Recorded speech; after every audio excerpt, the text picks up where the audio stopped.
No início da década de 1980, surgiram os primeiros casos de AIDS no mundo. Um vírus desconhecido destruía as defesas do organismo e as pessoas infectadas morriam sem tratamento. O diagnóstico era uma sentença de morte. Para a maioria das pessoas, AIDS era considerada doença de gay, de viciados em droga. Mas a dura realidade nos mostrou que não existe grupo de risco. Qualquer pessoa, mesmo as consideradas mais improváveis, pode se contaminar sim, se não tomar alguns cuidados. No programa de hoje, nós vamos falar dos 30 anos da AIDS, das conquistas da medicina, do preconceito injustificado, da sobrevida dos soropositivos e como milhares de pessoas ainda se contaminam apesar de todas as informações. A AIDS não tem cura e mata milhares de pessoas.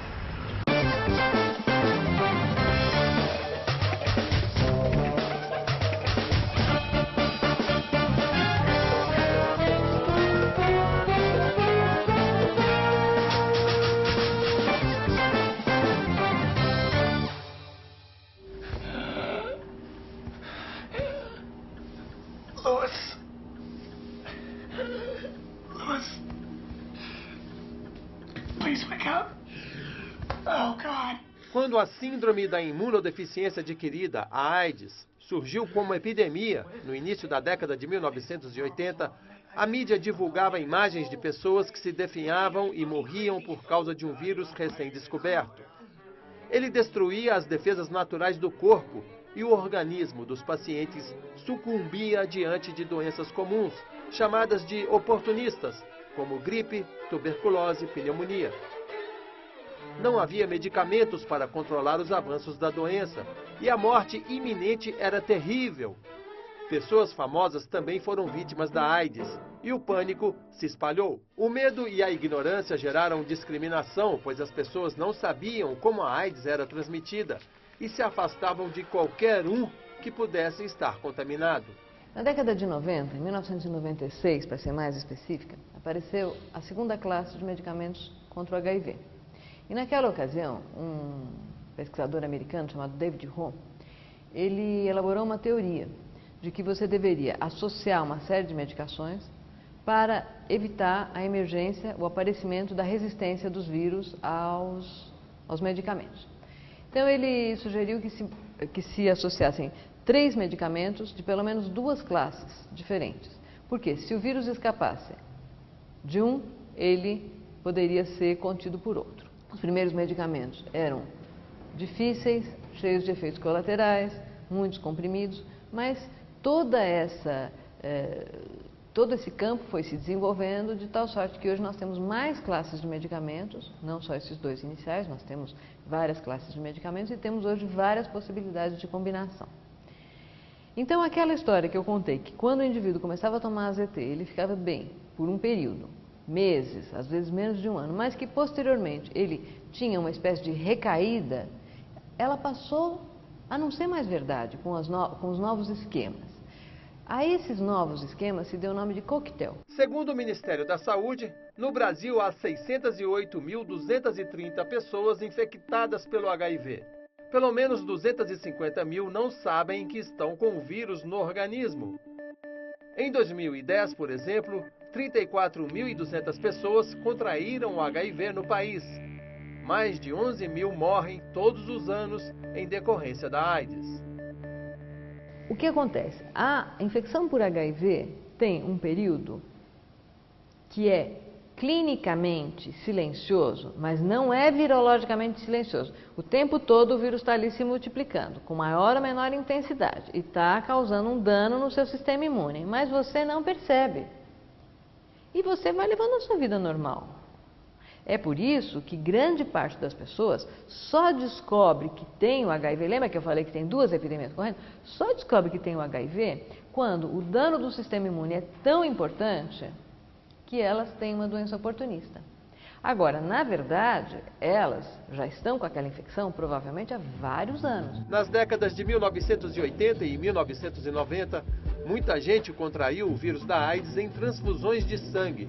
O cartunista Enfio e seus irmãos, todos hemofílicos, se infectaram em transfusões.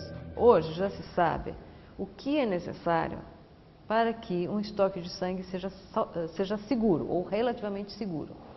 Então, existe uma série de testes que devem ser aplicados para todos os doadores, etc., para que aquele estoque de sangue seja seguro. Outra maneira de se infectar pelo vírus é o que os médicos chamam de transmissão vertical, de mãe para filho. Muitas crianças nascem contaminadas ou adquirem o vírus através da amamentação. Hoje, com acompanhamento médico adequado, a probabilidade de uma mãe transmitir o HIV para o bebê é pequena, desde que a gestação tenha o acompanhamento médico. Hoje, no mundo, apenas uma mãe soropositiva entre 10 tem essa assistência. A transmissão vertical da mãe para o feto e para o recém-nascido, eu quero dizer, ela pode chegar a ser tão intensa como 30%. Mas se nós diagnosticarmos o HIV na mulher que vive com HIV e adotarmos as medidas adequadas, fizermos o tratamento adequadamente, a redução que a gente tem é da ordem de 30% para menos de 1%. Então, nós consideramos uma forma erradicável de transmissão. Depois de muita pesquisa e décadas de campanhas educativas, hoje a população, de maneira geral, sabe na ponta da língua como o HIV, vírus da imunodeficiência humana ou vírus da AIDS, é contraído. Através de seringas contaminadas, relações sexuais desprevenidas, através de a mãe passando para o bebê. Não me recordo demais.